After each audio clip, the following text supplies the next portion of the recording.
got the Telegraph. What's on the front cover of the Telegraph? Oh, the Daily Telegraph. This is actually good news, but it's not, of course with me, I'm going to spin it as bad news because everything seems like bad news to me.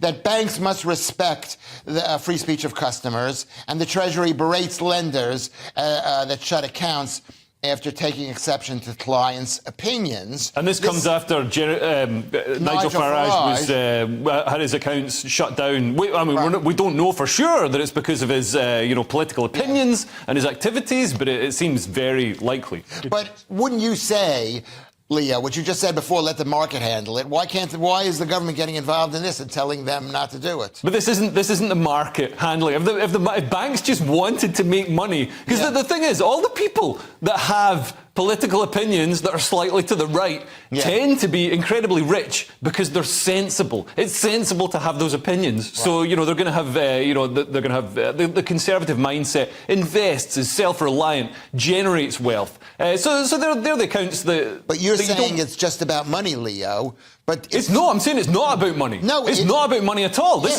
is about the sort of woke mania that's gripped all of our corporations and all of our public institutions. And how can we possibly escape it? I mean, I know of people who have had accounts closed down and they've gone to like 8 different banks, and all the banks will say, "Oh no, you're an untouchable. You're a pariah." We can do it in the same way that Anheuser-Busch, the Bud Light people, are being basically killed in America. Yeah. And we could pick one of these banks, and Nigel Farage can lead the charge against whatever bank. Kearse, I think it was. Kearse? Yeah.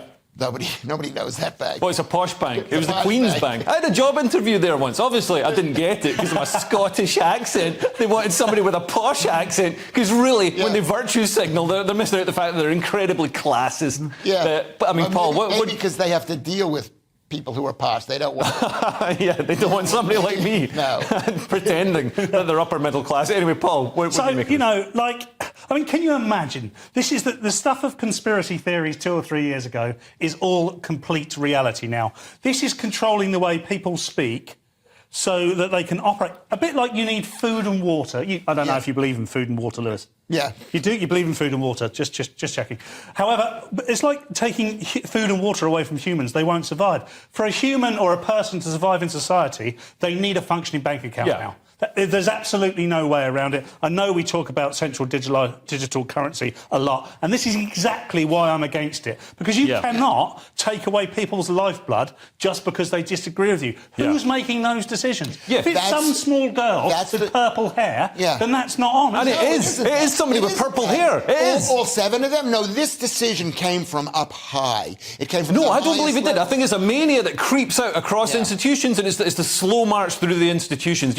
We've somehow, despite vanquishing the Soviet Union in the 80s, we've somehow become a terrible version of the Soviet Union. It's ridiculous. And it's ridiculous for this to be happening just at the end of Pride Month, which is all about diversity and inclusion, but not when it comes to opinions, apparently. And also some of these people, there's a Reverend Richard Fothergill who had his account shut down. The excuse for Nigel Farage is that, well, he's a politically exposed person, which, obviously all people involved in politics are. I don't see Jess Phillips having her account shut down. It's just Nigel Farage for some reason. But Richard Fothergill, he's a reverend. He's nothing to do with politics. He just complained to his bank that they had, so many pride flags, which you can understand because you can't move. It's almost like they have a guy at the entrance to the bank. They won't let you in unless you're wearing sparkly hot pants and doing a conga line with pride flags and stuff. And he had his account shut down just because he didn't subscribe